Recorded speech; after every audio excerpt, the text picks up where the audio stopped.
Hi, thank you for joining us for this video. We're going to talk about reservations and the confirmation call process for the next couple of minutes. Reservations, as most of us know in self-storage, are the lifeblood of our business.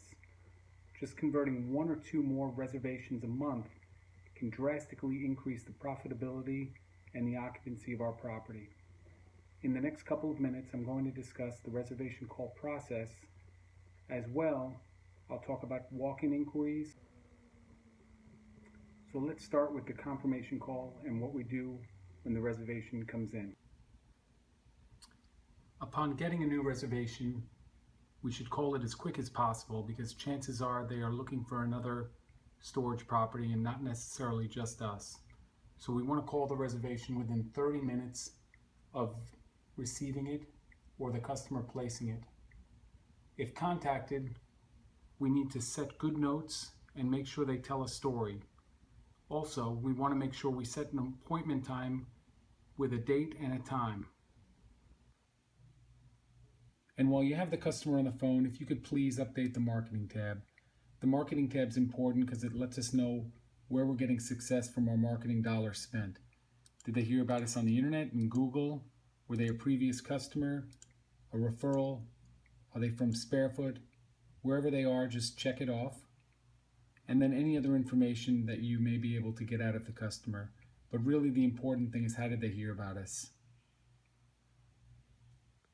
If we leave a message, we want to document that too, and continue to call the customer until we receive either contact or we make 3 phone calls with messages. If we do make contact and we do book the appointment, we want to call the customer the day before they are due to come in, similar to a dentist or a doctor appointment you may have. So we leave the reminder call. The next day the customer is due in. If they don't show up, I'd say an hour or two after the appointment time, we should call them and make sure they're still planning on coming in, or they didn't get lost going to another location. If the customer doesn't return our call back or show up, we can cancel it the following day. Again, you can leave another message if necessary. Now, making contact is great, but what's going to bring you into bring them into your property is you. You're the biggest benefit we have to offer, and you're what's going to make the customer feel safe storing at American Value Self-Storage. So what you're going to want to do is smile and greet the customer when you get a hold of them. And that sounds something like, "This is Mike from American Value Self-Storage. Thank you for your inquiry on the web or on Sparefoot, and I'd like to see if I can help you out and make your move easier. I see you're planning to move in on Saturday. Is that correct? Okay, great. Great. At that point, you're going to let them know we're open from 9 to 5 or 9 to 6, whatever our hours are that day, and try to book the appointment.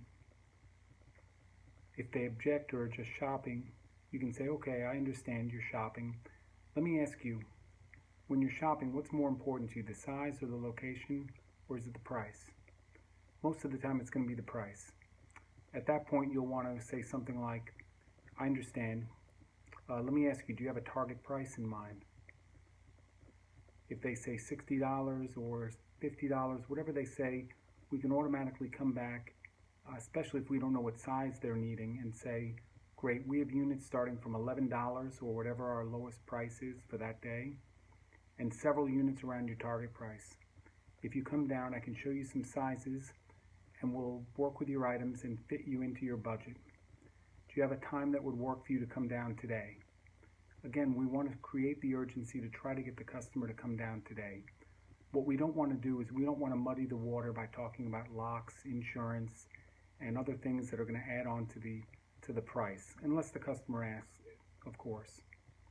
So, if the customer is unsure and wants to talk about what size they need, we should ask, what are you storing?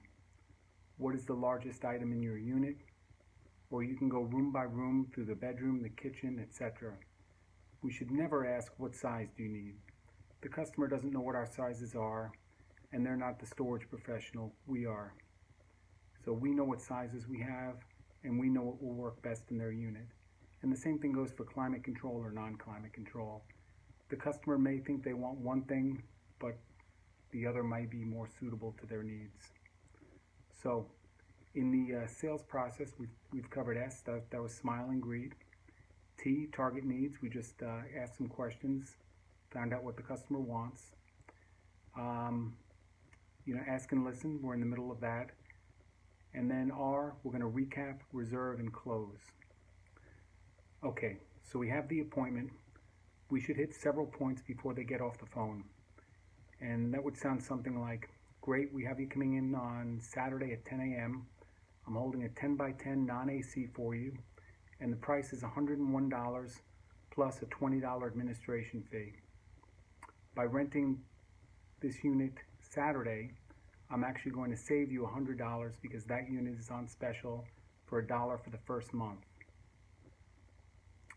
So I'll discuss insurance options when you come in, and we have a variety of locks at competitive prices to secure your space. Please remember to bring a state-issued picture ID or driver's license. We also have a wide range of boxes and packing supplies to help make your move easier, and we rent U-Haul trucks.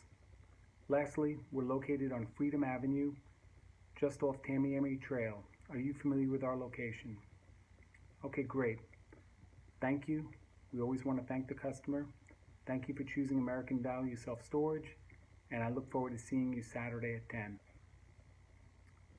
So thanks. That's our reservation process. Again, the key points to remember are contact. Call the customer quick. We want to call them within 30 minutes of receiving the reservation. Then we want to try to call at 3 different times to try to make contact if we do leave a message. If we do make contact and we make an appointment, we want to try to get a firm date and time that they'll need it. We want to call the day before the appointment to reconfirm, kind of like the dentist or a doctor's office. Again, give them some information like our address, make sure they can find us. If they don't show up on the day of the appointment, again, we want to call them and see if they still plan on using the unit. And if they don't show up, we want to make a couple reminder calls. And then ultimately, if they don't show up, we can cancel it. As far as the call process goes, this is important. This is where you're going to get the customer to come in, and we're going to improve our conversion percentage and how many reservations we close, and ultimately our occupancy. And we want to do that a couple ways using the STAR method. That stands for smile and greet, target needs, ask and listen, and then R is recommend,